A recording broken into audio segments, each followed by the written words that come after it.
Wa tara kulla ummatin jasiyah. Iki surat Al-Jasiyah diambil dari ayat yang ke-28 ini. Wa tara, dan kalian lihat, kulla ummatin, tiap-tiap umat, jasiyatan, berlutut, besumben teng akhirat, teng padang mahsyar. Semua orang akan berlutut, nggak bisa berdiri tegak, berlutut. Untuk apa ini? Kullu ummatin tud'a ila kitabiha.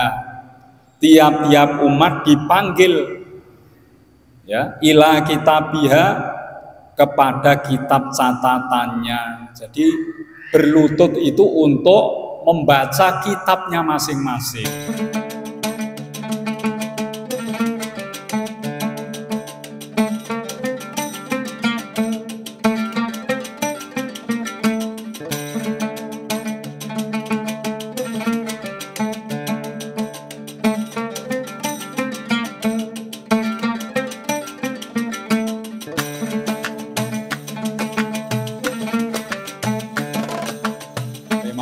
Tentang larangan menuhankan nafsu. Niki kisahnya Abu Jahal dengan Walid Al-Mughirah yang telah disampaikan pada kesempatan yang lalu. Afara'aita, adakah kalian melihat, manittakhadha, orang yang ia mengambil ilahahu, Tuhannya, hawahu, hawa nafsunya, wa adhallahu, dan membiarkan sesat padanya, Allahu Allah, ala ilmin, atas pengetahuan, wa khotama, dan dia menutup, ala sam'ihi, atas pendengarannya, wa qalbihi, dan hatinya, wa ja'ala, dan dia menjadikan, ala basorihi, atas penglihatannya, ghishawah, tutup. Ya. Ini membicarakan tentang sikapnya Abu Jahal yang mengutamakan nafsu daripada wahyu Allah. Ceritanya begini, Abu Jahal itu waktu tawaf mengelilingi Ka'bah dengan namanya Walid Al-Mughirah. Niki riyen orang-orang kafir Quraisy tetap menjadikan Ka'bah sebagai tempat suci. Cuma mereka kalau tawaf itu melepas pakaian, tidak berpakaian. Ini sedang tawaf berbicara dengan namanya Walid Al-Mughirah. Kata Abu Jahal, saya sebetulnya percaya tentang ajaran yang dibawa oleh Muhammad. Dia seorang yang jujur, ajarannya benar. Lalu Walid Al-Mughirah bertanya, kenapa engkau tidak mengikuti ajarannya? Abu Jahal menjawab, saya tidak akan mengikuti ajaran Muhammad sampai akhir ajal saya. Karena kalau saya ikut, berarti saya telah tunduk kepada anak yatim, dan itu akan menjadi bahan ejekan wanita-wanita Quraisy. Nah itu. Jadi dia lebih mengutamakan nafsu, menuhankan nafsu, dan mengabaikan Al-Quran sebagai wahyu. Niki nggih, mula kula panjenengan sampun ngantos nafsu kita mendominasi kehidupan kita. Kalau itu terjadi, secara tidak sadar kita telah menuhankan nafsu. Jadi jangan sampai itu terjadi. Duwe kepinginan nopo mawon selalu dipenuhi. Ini tidak dibenarkan. Jadi ada batasan-batasan mana yang harus kita tinggalkan, mana yang harus kita batasi niku wonten. Tidak boleh keinginan kita, keinginan nafsu ini untuk dipenuhi semuanya. Kalau sampai nafsu ini diikuti semuanya, seseorang telah berada di bawah perbudakan hawa nafsu. Nafsu dianggap sebagai Tuhan, walaupun tidak diucapkan dengan lesan seperti itu. Mula niki hati-hati, ya, tidak semua yang kita inginkan harus kita penuhi. Ada yang memang tidak boleh dipenuhi, ada yang memang harus dibatasi, harus dijauhi dan seterusnya. Sehingga orang yang mengikuti hawa nafsu itu akan ditutup telinganya, akan ditutup hatinya untuk menerima kebenaran. Kalau seorang sudah menjadi budaknya nafsu, diberi nasihat seperti apapun tidak mau mengikut, hatinya pun akan mengingkari ajakan-ajakan menuju jalan yang benar. Seolah-olah wajah ala basorihi syawah. Ya, Allah itu telah memberikan tutup kepada penglihatannya sehingga tidak lagi bisa melihat kebenaran. Nah, niki nggih, seperti Abu Jahal tadi sudah menyaksikan kebenaran itu, tapi dia enggan untuk menerima kebenaran, seolah tertutup hatinya, tertutup penglihatannya, pendengarannya untuk menerima kebenaran. Famayahdihi mim ba'dillah afala tadzakkarun. Faman, maka siapakah yahdihi, yang memberi petunjuk kepadanya, mim ba'dillah, dari sesudah Allah. Afala tadzakkarun, apakah tidak tadzakkarun, kalian mengambil pelajaran. Jadi kalau Allah sudah menutup pendengarannya, penglihatannya, hatinya, tidak lagi ada yang mampu memberi petunjuk. Boten saged. Kados Abu Jahal itu telah diberikan penjelasan pada banyak orang. Kaum muslimin telah memberikan peringatan-peringatan, tapi semuanya tidak diterima. Bahkan Rasul sendiri telah sering memberikan nasihat kepada pamannya ini, tapi tidak semuanya diterima oleh Abu Jahal. Nah, ini masalahnya sudah tertutup penglihatan, pendengaran maupun hatinya. Wa qalu ma hiya illa hayatuna dunya namutu wa nahya wa ma yuhlikuna illa dahr wa ma lahum bidzalika min ilm inhum illa yadhunnun. Niki selanjutnya, wa qalu, dan mereka berkata, ya, orang-orang kafir, orang-orang musyrik dari kaum Quraisy berkata, mahia, tidaklah ini illa hayatuna dunya, kecuali kehidupan kami di dunia.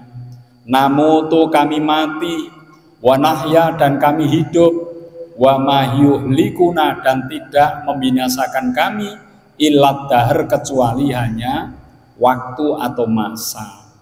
Orang-orang musyrik berkeyakinan bahwa hidup ini hanya di dunia.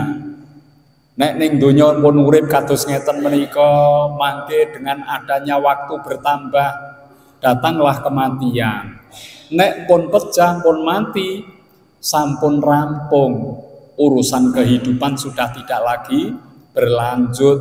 Boten wonten gesang malih teng akhirat, boten wonten pertanyaan pertanggungjawaban di hari kiamat. Itu menurut persepsinya orang kafir maupun orang musyrik. Dadi urip teng donya tok niki, nggih. Perhitungan amal tidak lagi ada, balasan di akhirat tidak dipercaya. Itu menurut orang musyrik, orang kafir, ya. Sedangkan orang beriman tidaklah demikian, ya. Jadi itu sangkaan orang kafir musyrik seperti itu. Wa ma lahum bidzalika min ilmin, dan tidaklah lahum bagi mereka bidzalika dengan hal itu min ilmin, dari pengetahuan. Jadi anggapan bahwa hidup hanya di dunia itu tanpa dasar, tanpa pengetahuan. Okay. Termasuk orang-orang yang tidak percaya kepada Tuhan, ateis, itu juga menganggap bahwa hidup hanya di dunia. Akhirat tidak ada, itu hanya omong kosong. Menurut anggapan mereka seperti itu, dan ini tidak berdasar. Kula jenengan sampun ngantos nggadahi pemanggih kados ngoten. Ya. Kalau sampai hidup hanya di dunia, di akhirat tidak ada kehidupan, orang itu akan mempertuhankan nafsu. Apapun yang diinginkan akan dipenuhi, ambisinya sangat besar. Tidak takut dosa, berbuat kejahatan tidak takut karena tidak yakin nanti ada pertanggungjawaban. Maka kalau konsep seperti itu diikuti akan membuahkan banyak kekacauan di dunia ini. Pembunuhan dilakukan, yang penting tidak terjerat hukum. Perzinaan dilakukan, yang penting tidak diketahui orang lain. Seperti itu, maka kejahatan akan muncul di mana-mana. Kalau seseorang hanya berkeyakinan bahwa hidup hanya di dunia ini saja. Wa ma yuhlikuna illa dahr, tidak ada yang bisa mematikan kami, menghancurkan kami kecuali masa. Jadi nek waktune pun tambah, umur tua akhirnya mati. Kematian itu karena umur, karena masa, tidak karena kembali kepada Allah. Nah, itu menurut sangkaan orang-orang kafir, orang musyrik. Wa ma lahum bidzalika min ilmin. Sekali lagi disampaikan ini bahwa pendapat seperti itu tidak berdasar. Wa malahum, dan tidak mereka memiliki bidzalika dengan hal itu min ilmin, dari pengetahuan. Seperti itu tidak ada dasar. Inhum illa yadhunnun, tidaklah mereka kecuali mereka menduga-duga. Jadi hidup di dunia ini ya diduga tidak ada kelanjutan sampai akhirat. Itu dugaan orang kafir, orang musyrik. Ya, kula jenengan mboten ngoten. Kula panjenengan yakin bahwa hidup kita di dunia akan berkelanjutan, yaitu hidup di padang mahsyar atau didahului dengan alam kubur. Kemudian padang mahsyar, kemudian surga neraka. Itu menjadi urutan proses kehidupan umat manusia. Sehingga sangat berbeda kalau orang kafir berbuat buruk tidak takut karena tidak merasa ada pertanggungjawaban, tapi orang-orang beriman takut berbuat dosa karena semua dosa itu akan mendapat pertanggungjawaban di akhirat. Itu sangat beda, okay? Wa idza tutla alaihim ayatuna bayyinatin ma kana hujjatahum illa an qalu atu bi abaina in kuntum shadiqin. Niki tantangannya orang kafir, orang musyrik kepada orang yang beriman. Wa idza tutla, apabila dibacakan alaihim atas mereka, orang kafir, orang musyrik, dibacakan ayatuna, ayat-ayat kami, Al-Qur'an, bayyinatin, yang nyata, jelas, maka hujjatuhum, tidak ada bantahan mereka, illa angqalu, kecuali mereka mengatakan, i'tu bi ayatina, datanglah dengan bapak biabaina, uktu biabaina, datangkanlah dengan bapak-bapak moyang kami, in kuntum shodiqin, jika kalian orang yang benar. Nek diwacane ayat Al-Qur'an diterangkan bahwasanya hidup di dunia akan berlanjut dalam kehidupan akhirat, mereka mengatakan seperti ini. Coba datangkan bapak kami yang telah mati, nenek moyang kami yang telah meninggal dunia, hidupkan. Apakah mereka bisa hidup kembali? Yaitu permintaannya seperti itu. Bahkan Rasulullah pernah dibawakan tulang belulang onta. Kalau memang orang itu bisa hidup kembali, coba tulang belulang seperti ini, hidupkanlah menjadi onta yang hidup. Itu tantangannya orang kafir, orang musyrik kepada orang yang beriman. Maka jalan pikirannya tidak seperti itu. Kalau ingin bukti yang mati bisa hidup kembali, banyak di alam ini terjadi.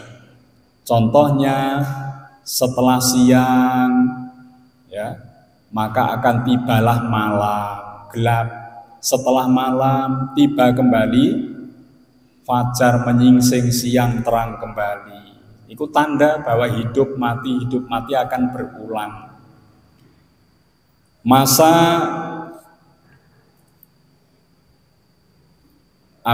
panas terjadi ketika banyak tanaman yang mati, rumput-rumput kering, tidak lagi ada tanda kehidupan. Tapi setelah hujan turun, maka rumput yang mati menjadi tumbuh subur. Itu pun tanda bahwasannya kematian bisa hidup kembali. Jadi ini sama-sama ada dasar, tapi orang-orang yang kafir, yang musyrik tidak mau menerima hal seperti itu. Mintanya langsung tulang-tulang yang ada di kubur untuk dihidupkan. Iki nggih. Misalnya kok Rasulullah memohon kepada Allah, hidupkanlah orang yang mati yang telah menjadi tulang belulang. Andai kata itu pun bisa hidup, niscaya orang kafir, orang musyrik akan mengingkari. Ini pasti tipu daya, sihir, seperti yang dilakukan pada zaman Nabi Isa alaihi salam. Ya, Nabi Isa menghidupkan orang mati atas izin Allah. Ternyata mereka menganggap itu sihir. Dan ngeten iki. Maka hujjatuhum, tidak ada bantahan mereka illa kecuali angkolu, bahwa mereka mengatakan ya'tu bi'abaina, datangkanlah bapak-bapak kami, in kuntum shodiqin, jika kamu benar. Qulillahu yuhyikum tsumma yumitukum tsumma yajma'ukum ila yaumil qiyamati la raiba fihi walakinna aksaran nasi la ya'lamun. Jawabannya ini dari tantangan orang kafir, orang musyrik, dijawab, qulillahu, katakanlah Allahu Allah, yuhyikum, dia yang menghidupkan kalian. Kula jenengan gesang niki, orang musyrik, orang kafir hidup itu karena dikehendaki oleh Allah. Summa yumitukum, kemudian dia yang mematikan kalian. Suatu saat kita akan mati, dan itu dimatikan oleh Allah.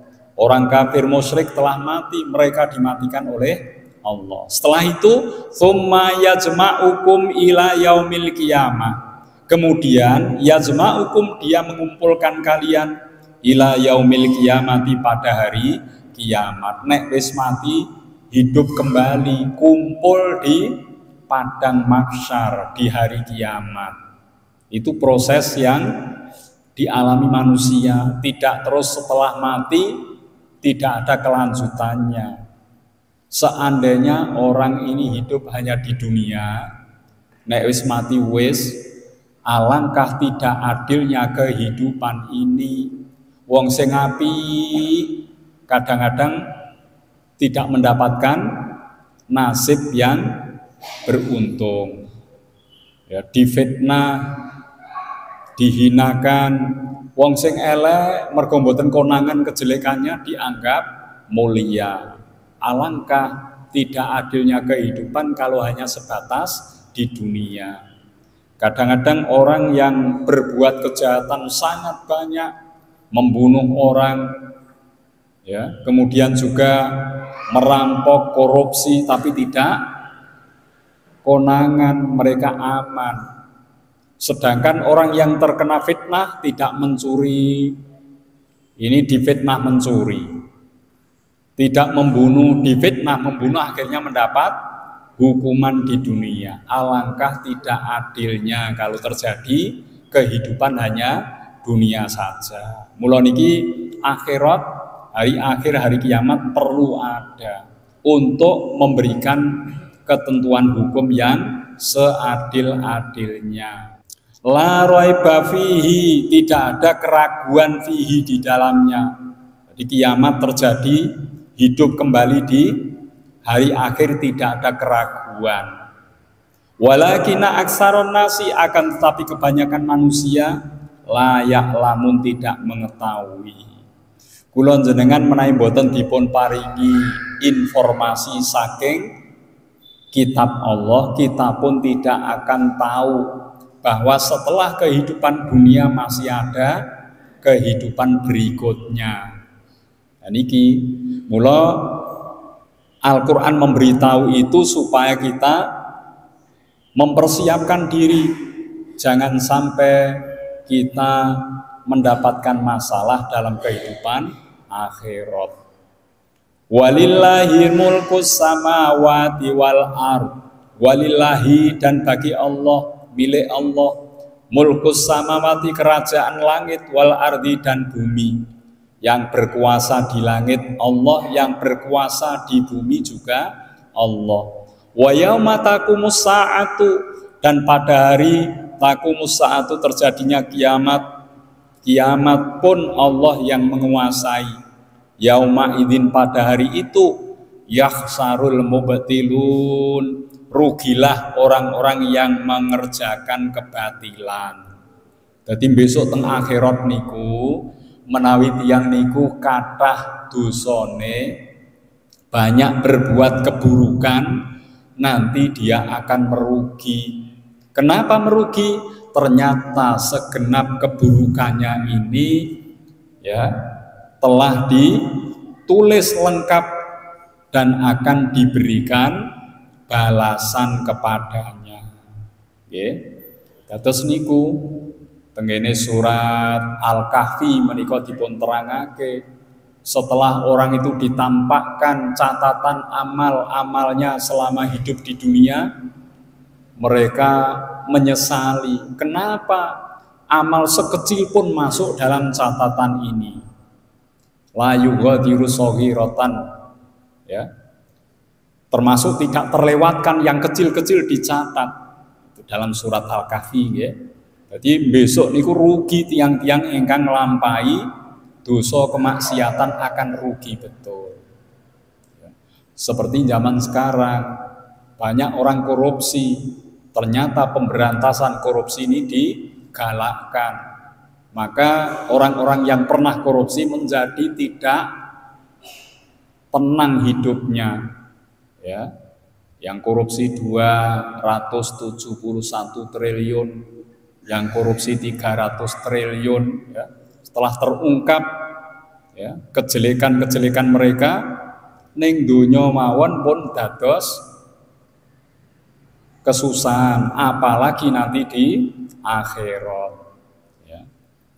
Nah niku nggih. Jadi orang-orang yang berbuat keburukan nanti akan menyesal. Wa tara kulla ummatin jathiyah. Niki surat Al-Jasiyah diambil dari ayat yang ke-28 ini. Wa tara, dan kalian lihat, kulla ummatin, tiap-tiap umat, jasiyatan, berlutut besumben teng akhirat, teng padang mahsyar.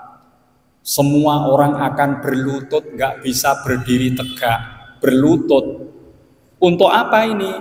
Kullu ummatin tud'a ila kitabiha. Tiap-tiap umat dipanggil, ya, ila kitabiha, kepada kitab catatannya. Jadi berlutut itu untuk membaca kitabnya masing-masing. Kulon jenengan nggih nggak ada catatan itu. Mulai orang itu balik, usia balik, malaikat sudah mencatat amalnya. Malaikat raqib atid mencatat amal baik, amal buruk sejak balik. Sampai kapan? Sampai orang itu meninggal dunia. Apakah semua dicatat? yang besar, yang kecil, tidak ada yang tersembunyi. Kula jenengan nate nglampahi kesaenan, ndak ada orang tahu. Di tengah malam kita bermunajat kepada Allah, sholat tahajud, keluarga semuanya tidur, niku dipun catet. Kula jenengan nglampahi perkawis awon, melakukan keburukan, walaupun nggak ada orang tahu, tetap tercatat. Mula niki tenggene surat Al-Kahfi wau ngantos tiang niku kaget gumun, kok amalku sejak dulu sampai akhir kehidupan yang besar, yang kecil nggak ada yang terlewatkan. Kitab apa seperti ini sangat lengkap sekali. Nah itu nanti ngoten niku. Ya. Dan kitab ini tidak ada yang dirugikan. Kula jenengan nglampahi kesaenan sekecil apapun tertulis.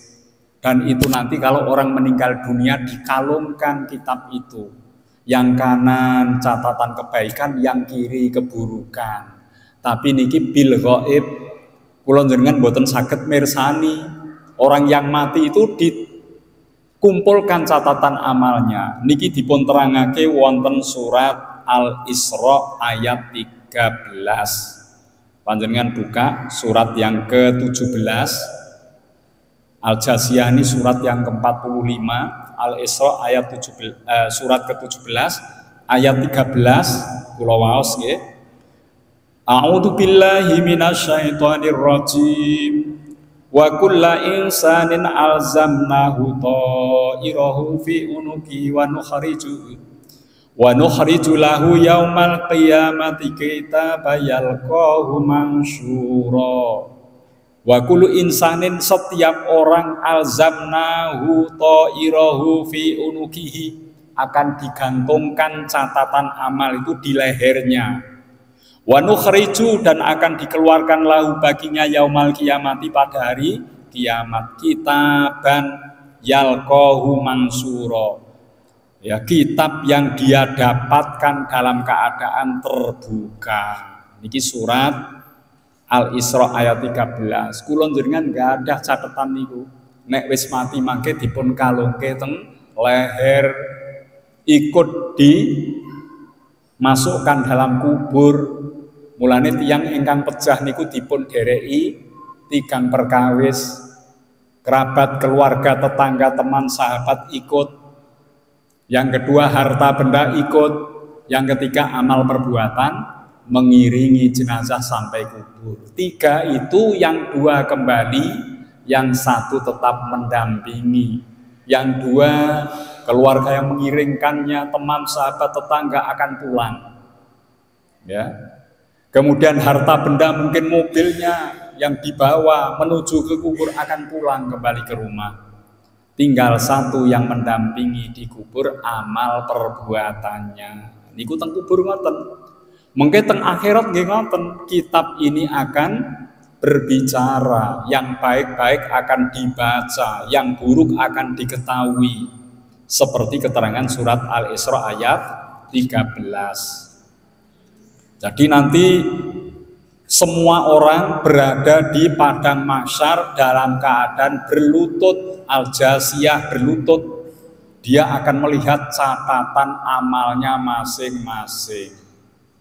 Ternyata menurut penelitian, sedaya ingkang kula panjenengan lampahi terekam oleh kelenjar-kelenjar di tubuh kita.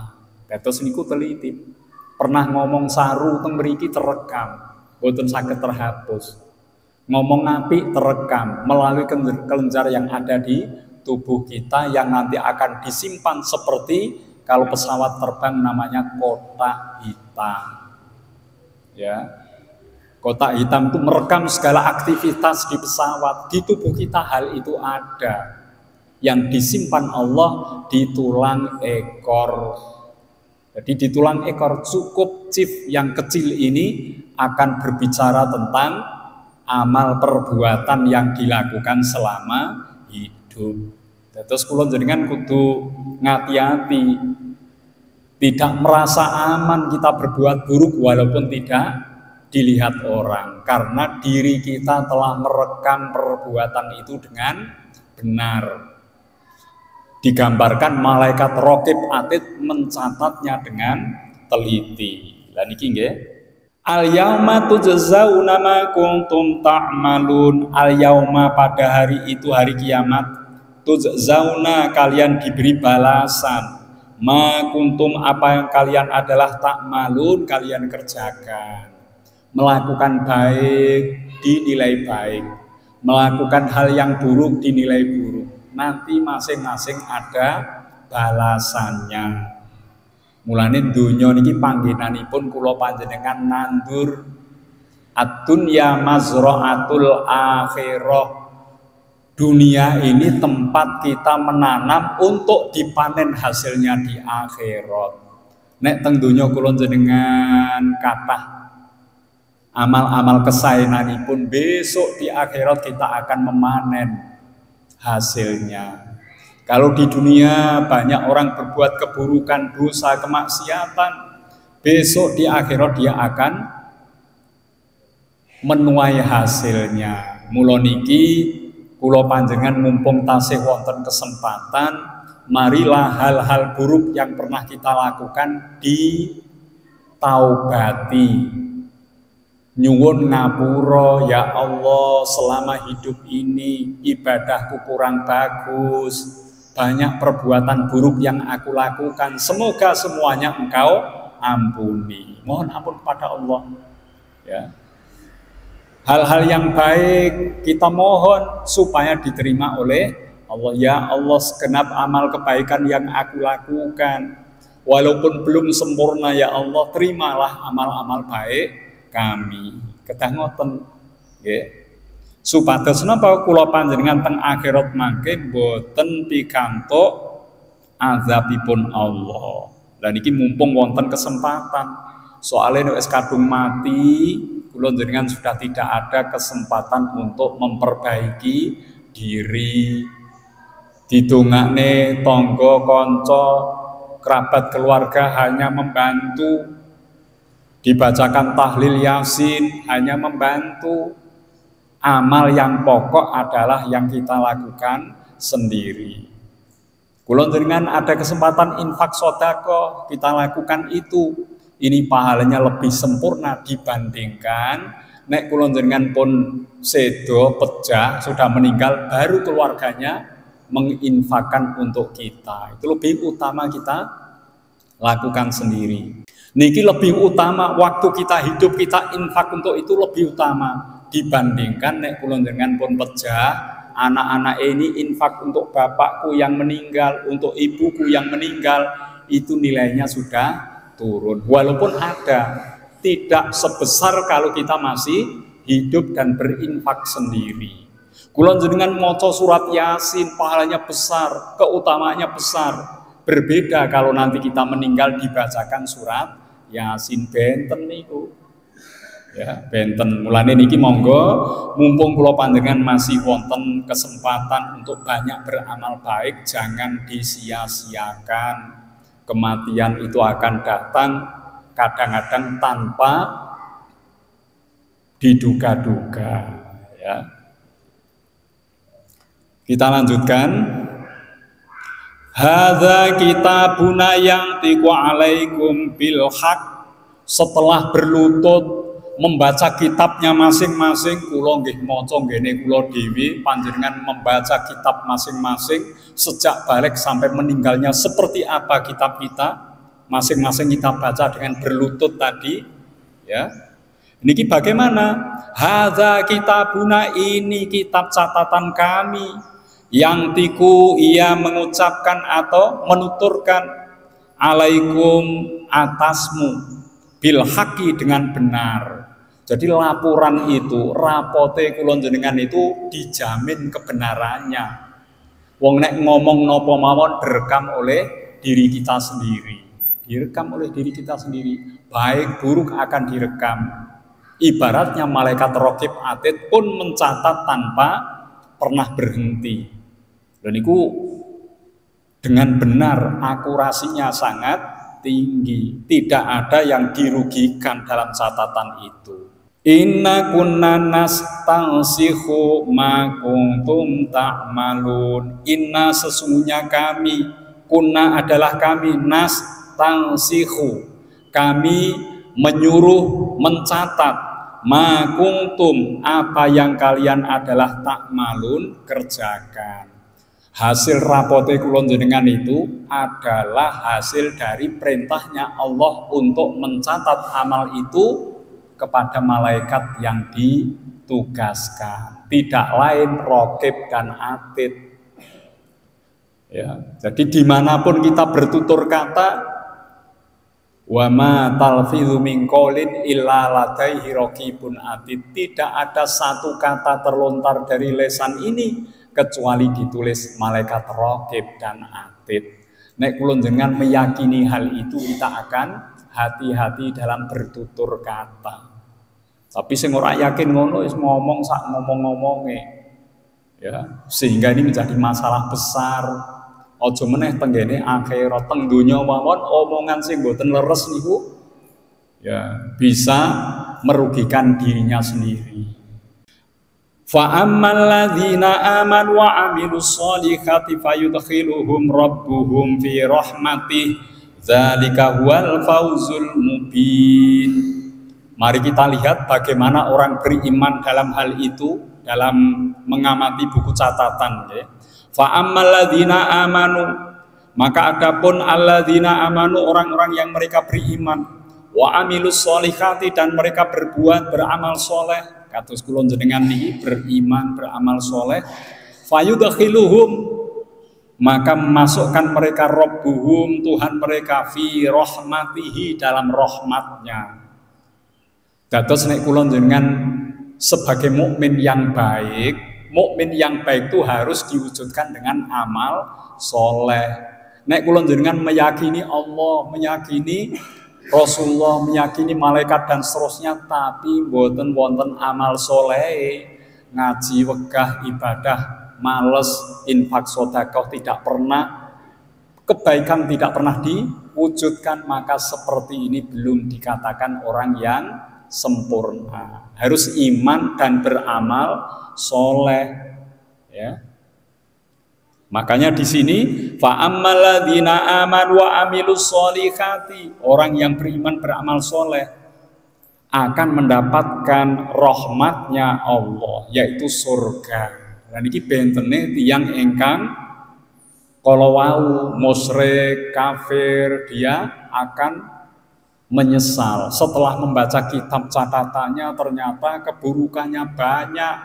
Dia harus mempertanggungjawabkan sejumlah keburukan itu. Tapi nek tiyang mukmin, ahli amal soleh, dia dijanjikan Allah fi rahmatihi, dalam rahmatnya, yaitu surga. Dzalika wal fauzul mubin. Demikian ini al fauzul mubin, keuntungan yang nyata. Inilah orang yang sukses, lahir di dunia fitrah, setelah hidup bertahun-tahun kembali kepada Allah, mendapatkan keimanan dan amal yang soleh, maka dia menjadi orang yang sukses, al-fauzul mubin, keuntungan yang nyata. Lah kula jenengan kedah saged dados tiyang ingkang sukses. Kita berjuang, di mana ada peluang berbuat baik jangan diabaikan. Ya, mari kita istiqomah untuk melakukannya. Bagaimana keadaan orang kafir?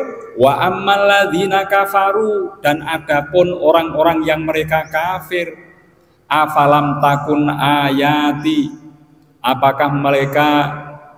apakah ya belum takun adalah kalian ayati, ayat-ayatku tutlah dibacakan alaikum atas mereka, fastakbartum, lalu kalian menyombongkan diri, wa kuntum, dan adalah kalian kaum mujrimin, tergolong kaum yang berdosa. Nek wong kafir niki ngeten penjelasane, sudah dibacakan ayat-ayat Al-Qur'an. Zaman riyen orang-orang kafir Quraisy mendengar ayat Al-Qur'an ini dibaca, mendengar kados kula jenengan. Tapi mereka bagaimana sikapnya? Enggan menerima, mereka bersikap sombong. Niki nggih, fastakbartum, sombong, enggak mau menerima peringatan dari Al-Qur'an. Ya. Makanya wa kuntum qaumam mujrimin, mereka tergolong orang-orang yang berdosa. Lah niku nggih, dados niki nggih dipun tegaske tenggene surat mangke panjenengan baca surat Al-A'raf ayat 179. Walaqad dzara'na li jahannama katsiran minal jinni wal insi lahum qulubun la yafqahuna biha walahum a'yunun la yubsiruna biha walahum adhanun la yasma'una biha ulaika kal an'am balhum adhal ulaika humul ghafilun. Ini sindiran kepada orang kafir, orang musyrik. Besok neraka jahanam itu akan dipenuhi oleh siapa? Jin. Siapa lagi? Manusia. Karena apa? Lahum qulubun la yafqahuna biha. Mereka itu punya hati, tapi hatinya tidak pernah memahami Al-Qur'an. Lho niki, mula kula jenengan tiyang muslim mukmin nek mboten kersa ngaji Al-Qur'an ini sangat rugi sekali. Karena Al-Qur'an itu petunjuk, hati kita mestinya harus memahami. Nek mboten memahami Al-Qur'an niki ancamannya dia akan memenuhi neraka jahanam. Sinten malih walahum a'yunun la yubsiruna biha. Mereka telah diberi penglihatan a'yunun nggih, tapi tidak mau memperhatikan ayat-ayat Al-Qur'an. Betapa banyak orang muslim mukmin khatam Al-Qur'an, bolak-balik khatam. Tapi apa hasil yang dibaca? Tidak ada. Khatam bolak-balik, tapi pesan-pesan Allah, informasi yang disampaikan Allah tidak dipahami. Ini juga berbahaya. Bukan berarti ngaji maca Al-Qur'an itu mboten sae, bukan berarti begitu. Tetap bagus, tapi disayangkan pesan-pesan Allah tidak dipahami. Mulane kula jenengan ngaji ngeten iki tepat untuk menjawab surat Al-A'raf ayat 179. Ansamane jahanam lho niki nggih. Nek kula jenengan atine ora diisi Al-Qur'an, kula jenengan penglihatannya tidak pernah mencermati ayat Al-Qur'an, itu ancamannya serius. Napa malih walahum adzanun la yasma'una biha. Mereka telah diberi pendengaran, telinga, tapi tidak pernah mendengarkan ayat-ayat Al-Qur'an. Itu serius. Mulane ngrungokne ngaji niku penting. Ya, jenengan mendengarkan itu bagus. Wis ora gelem ngaji, ora gelem ngajarke, ora gelem ngrungokne, ora seneng, lha bahaya. Nek sampun sekawan niki kumpul, ini tandanya orang celaka. Mula riyen kula matur ngeten, kun aliman dadiya sira wong kang alim sing akeh ilmune. Au muta'aliman, nek wong alim durung dadiya sira wong sing gelem belajar. Terus kula jenengan gelem belajar. Nek belajar dereng purun, au mustami'an ngrungokne. Nah iki. Nek ngrungokne dereng siap, au muhibban cinta kepada ilmu, kepada Al-Qur'an. Tapi nek siji loro telu papat mboten wonten, ngajar mboten mampu, belajar wegah, ngrungokne nggih ora gelem, seneng wae ora. Lho niku tertutup hatinya dari hidayah Allah. Mulane kula jenengan pun nglampahi niki ya ngrungokne, ya gelem maca, ngaji, ya. Yang tahu menyampaikan, paling tidak kita cinta itu ada di ayat ini, ya. Ulaika kal an'am, wong sing duwe ati ora gelem memahami Al-Qur'an, yang diberi penglihatan tidak mau membaca Al-Qur'an, yang diberi telinga tidak mau mendengarkan Al-Qur'an, bagaimana mereka? Ulaika kal an'am, mereka diibaratkan seperti binatang ternak, kaya sapi, kambing, kebo, sapi turute. Balhum adhallu, bahkan itu lebih hina lagi. Nek binatang ternak iso disembelih, disate, gule enak rasane. Lah nek wong sing wis ora gelem memahami Al-Qur'an, maca wegah, belajar wegah ngajarke mboten, wong sing ora genah niki niku langkung sae binatang ternak. Awake dhewe disembelih sapa sing gelem daginge. Nek boten Sumanto zaman biyen niku nggih. Ulaika humul ghafilun. Mereka itulah orang-orang yang lalai. Lah kula njenengan sampun ngantos dados tiyang ingkang melalaikan Al-Qur'an. Ya, insyaallah kula njenengan wis sak mampune. Mula ngaji niki ampun ngantos males kula njenengan dipeksa. Kula dhewe peksa, harus kita jaga hal baik ini. Jangan sampai dilalaikan. Ya, maklum kula njenengan pasti ada keperluan kegiatan aktivitas yang lain. Kita atur, kita jadwal. Ya, untuk kegiatan itu nanti setelah ngaji. Kecuali hal-hal yang memang urgent tidak bisa ditinggalkan. Terus ngaji kudu diutamakan ini. Karena untuk keselamatan diri kita masing-masing. Ayat yang terakhir.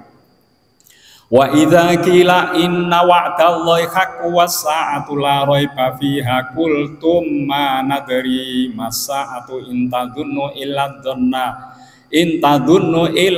dhanna wa ma nahnu bimustaiqinin. Wa idza qila, dan apabila dikatakan inna wa'dallahi, sesungguhnya janji Allah hakun benar. Janji Allah besok teng akhirat tiyang ingkang kathah kesaenanipun dipun bales kanthi rahmatnya Allah. Niku pasti benar, janji Allah itu pasti benar. Kadang-kadang kula njenengan niku janjine Gusti Allah ora dipercaya, tapi nek janjine manungsa dipercaya. Niki sering kula buktekne ngeten.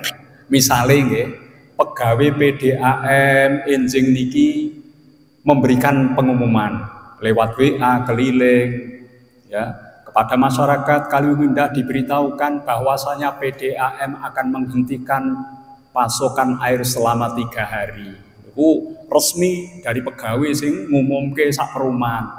Kula njenengan percaya, 3 hari kita akan tidak bisa mendapat air. Diharapkan hari ini semua masyarakat bisa menampung air supaya 3 hari tidak kekurangan. Akhirnya kula njenengan kan percaya kepada pengumuman itu. Mboten percaya tok, yakin. Akhirnya apa, semua wadah-wadah kumpulkan, dipenuhi air untuk 3 hari kemudian. Lho niku nek pegawai niku mawon kula njenengan yakin, langsung action. Allah memberitahukan banyak informasi dari Allah, tapi terkadang kita tidak meyakini. Tidak meyakini kalau hari akhir itu ada pertanggungjawaban yang berat. Tidak meyakini kalau janji-janji Allah itu benar, karena responnya kurang. Cobi niki prakteke, nek pegawai PDAM mau kula njenengan langsung action. Nek kula njenengan dipun napa niki panggil Allah melalui azan, hayya 'alas shalah, datangnya ke masjid, terkadang datang, terkadang tidak. Niku. Tapi di rumah sholat Pak, sangat diharap untuk datang ke masjid berjamaah. Responnya kan kecil ya, engkose ngoten niku. Kebanyakan datang terlambat memenuhi panggilan Allah.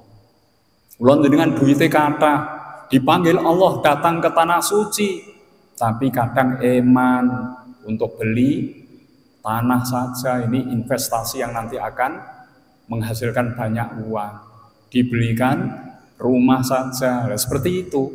Padahal dipanggil Allah yang mampu untuk datang menjadi tamu Allah di tanah suci. Kenapa panggilan Allah diabaikan? Sedangkan dari manusia kita kadang-kadang itu kepercayaannya penuh. Padahal janji Allah itu pasti benar.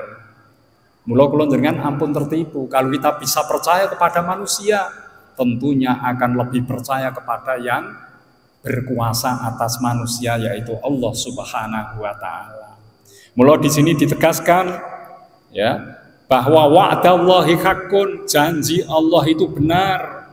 Was-sa'atu la raiba fiha, dan kiamat itu tidak perlu diragukan kejadiannya. Kiamat pasti. Nek kula njenengan yakin akan datangnya kiamat, kita sangat takut berbuat dosa meskipun kecil. Kula jenengan niku nek ngerti kiamat besok amale kula jenengan dipun beberke dipun balas, kula jenengan sing rawuh teng masjid kan bali niku mboten purun. Soale kula jenengan ngaji ngeten iki, malaikat itu menghadiri di tempat ini.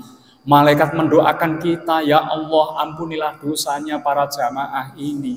Ya Allah rahmatilah mereka ini. Niku didongakne wiwit kula jenengan mlebet ngantos dumugi bibaripun. Nek kula jenengan ngertos ngoten, dongane malaikat sae-sae, kula jenengan diusir kon bali niku mboten purun. Nek ngerti lho nggih. Besok benteng akhir, oh jebule ngaji koyo ngene luar biasa. Ngono mbiyen aku kok rada males datang ke pengajian. Itu nanti baru tahu. Niku nggih. Dados niki tidak perlu diragukan kiamat akan terjadi dengan segala prosesinya. Kultum mana dari masa itu, kultum kalian mengatakan mana dari tidak kami tahu masa itu apakah kiamat itu. Wong kafir, wong musyrik boten yakin kiamat itu terjadi, tidak yakin. Inna dzunnu illa dzanna, tidaklah kami mengira illa dzanna kecuali dugaan. Wa ma nahnu bimustaiqinin, dan tidaklah kami orang-orang yang yakin. Wong kafir, wong musyrik niku mendengar berita datangnya kiamat, mereka merasa bahwa itu hanya dugaan-dugaan, boten temenanan, ya. Dan mereka itu tidak yakin akan datangnya kiamat. Itulah beda utama kita dengan orang kafir musyrik. Kalau kita yakin hari kiamat tiba, kita yakin ada perhitungan amal yang pernah kita lakukan, sedangkan mereka mengingkari itu. Mula niki kula jenengan kedah saged mendhet hikmah saking pinten-pinten ayat menika, ayat 23 sampai 32. Sepulang dari ini kita harus menambah keyakinan bahwasanya kiamat akan terjadi dengan segala prosesinya. Kula jenengan pun akan mendapatkan kitab-kitab masing-masing dan kita akan mendapatkan balasan dari segenap prestasi yang kita lakukan. Mula niki monggo mumpung kula jenengan tasih gesang kados ngeten menika, jangan sia-siakan berbuat kebaikan. Pasti kita akan berpulang kepada Allah karena sudah ada innalillahi wa inna ilaihi rajiun. Kita semuanya dari Allah dan kita semuanya akan kembali kepada Allah. Kembalilah dengan husnil khotimah. Mila niki monggo saling ingat mengingatkan untuk bersemangat berbuat baik. Semoga kita selamat di dunia sampai akhirat. Monggo Pak Sutarti. Assalamualaikum warahmatullahi wabarakatuh. Waalaikumsalam warahmatullahi wabarakatuh. Dalam kajian pagi ini ada dua hal yang ingin saya tanyakan Pak Kiai. Yang pertama tadi disampaikan tentang catatan amal baik dan buruk, bahwa tubuh ini merekam dan disimpan di tulang ekor, dan tadi juga disampaikan tentang malaikat raqib dan atid yang mencatat amal dan baik. Yang disarankan adalah di yaumil kiamat nanti dari catatan-catatan itu dikumpulkan jadi satu dalam kitab Lauhil Mahfuz, ataukah nanti catatan-catatan itu akan bersaksi sendiri-sendiri Pak Yai? Itu yang pertama. Yang kedua, akhir-akhir ini dan sekarang ini baru viral di medsos tentang perkataan-perkataan kasar dari seorang Gus Pak. Yang ingin sana kan sederhana. Dari perkataan-perkataan kasar itu, kalau seseorang itu sudah meminta maaf dan Allah sudah tunjukkan di khalayak ramai manusia dan mohon maaf, yang istilahnya kan adalah apakah catatan yang memaki orang-orang itu nanti akan terhapus di yaumil kiamat dalam catatan itu, ataukah masih tertulis di catatan itu Pak? Terima kasih. Assalamualaikum warahmatullahi wabarakatuh. Waalaikumsalam warahmatullahi wabarakatuh. Ada dua pertanyaan ya dari Bapak Sutarji. Yang pertama tentang amal kebaikan yang kita lakukan ditulis malaikat, ini disimpan di Iliyin di sana, di kitab induk ya. Niku gampangane ngeten mawon. Kula jenengan nek ngangge internet niki kan wonten database yang disimpan oleh Google. ning gone Amerika wonten, Inggris wonten. Niku sedaya data ingkang tersebar di internet berada di sana. Nah, itu ibaratnya lauhil mahfud nggih. Tapi setiap orang yang punya HP ini aktivitasnya terekam di sini pula. Kula bar golek materi niki sedaya tersipun mriki. Ya.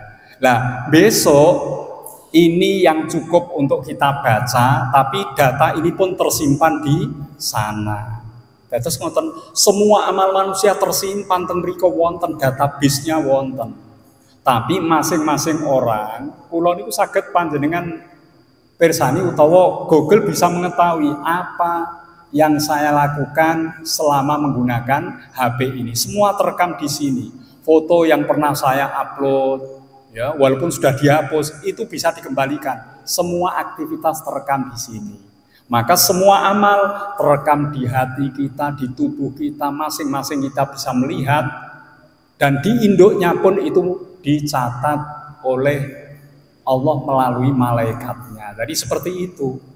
Kita bisa membaca sendiri, tapi database di sana pun sinkron dengan apa yang kita pernah melakukannya. Terus ngoten nggih, catatan ada, yang kita baca pun sesuai. Yang kedua napa Bapak? Oh nggih, sampun. Kata-kata buruk yang kita lakukan, apakah kalau sudah minta maaf selesai dan tidak ada pertanggungjawaban, benar seperti itu? Niku gampile, nek kula contohke tenggene donya niku padha wae karo pembukuan menggunakan akuntansi. Kula jenengan kan sering mendapatkan laporan keuangan masjid ini ada debit kredit, ada masuk dan keluar, ya. Yang keluar ditulis, yang masuk ditulis. Misalnya kalau jenengan pernah melakukan hal buruk, itu ada tanggal sekian-sekian melakukan perbuatan buruk berupa ini kata-kata kotor, ya, kata-kata kotor kan keluar, ya. Kemudian kita minta maaf, masuk amal baik dicatat debit, ya. Telah melakukan permohonan maaf dan tobat kepada Allah, maka di sini keluarnya 700. Masuknya 700 impas, catatan masih ada, tapi tidak lagi diminta pertanggungjawaban. Seperti itu, catatannya dosa ono, berbuat baik minta maaf ada, tapi karena ini sudah impas, 700, seolah itu sudah tidak masalah lagi. Dalam pembukuan akuntansi ngoten niku, contohnya kados ngoten. Dados mboten ilang, sing elek catatan mboten ilang, wonten, tapi setelah ditutup dengan kebaikan itu tadi. Maka kasus seperti itu harus diselesaikan antar manusia. Yang menghina minta maaf, nek wis dimaafke, kepada Allah kita mohon ampun. Kalau sudah diampuni sudah clear, ya, dalam pembukuan debitnya dan kreditnya ini sama, seimbang sehingga ya nol hasilnya, ya. Kados ngoten niku. Tasih wonten malih? Oh, Pak Romdoni, pun kalih mawon nggih. Ibu mangke tunda untuk lain kesempatan.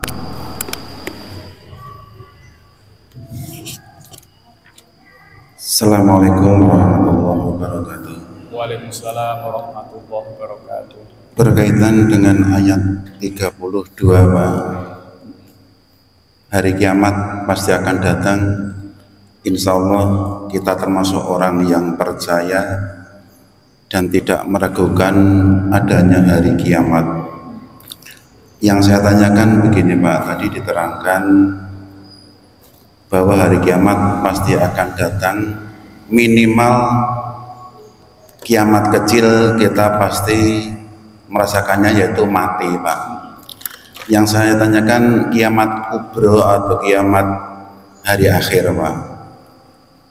Hari kiamat atau hari akhir itu terjadi apakah memang sudah ketetapan Allah dicatat dari sebelum dunia ini diciptakan, ataukah hari kiamat itu terjadi karena banyaknya maksiat ataupun ingkarnya manusia kepada Allah, ataukah yang ketiga hari kiamat itu terjadi akibat ulah manusia terjadi perang, terjadi bom nuklir diledakkan. Assalamualaikum warahmatullahi wabarakatuh. Waalaikumsalam warahmatullahi wabarakatuh. Pertanyaan terakhir niki nggih, sementara nggih. Ini tentang hari kiamat, apakah hal itu telah ditentukan oleh Allah sebelum segala sesuatu dicipta, ataukah kiamat terjadi karena ulah manusia yang telah melampaui batas, ngoten nggih. Dados ngeten, boten namung kiamat napa mawon ingkang dipun alami kula panjenengan juga alam semesta di dunia sampai di langit dan segala sesuatunya itu semuanya telah ditentukan Allah sejak zaman azali. Kula jenengan badhe lahir pun tertulis, kula jenengan duwe anak pira, bojone sapa pun tertulis. Mboten namung kiamat mawon, sedaya pun wonten istilahnya napa niku nek cara film niku napa Pak Sabto niku jenenge? Skenario lah ya tepat niku. Sudah ada skenarionya awal sampai akhir film sudah ada ya skripnya, sudah ada tugas-tugasnya dan lainnya. Kiamat pun masuk di dalam ketentuan Allah.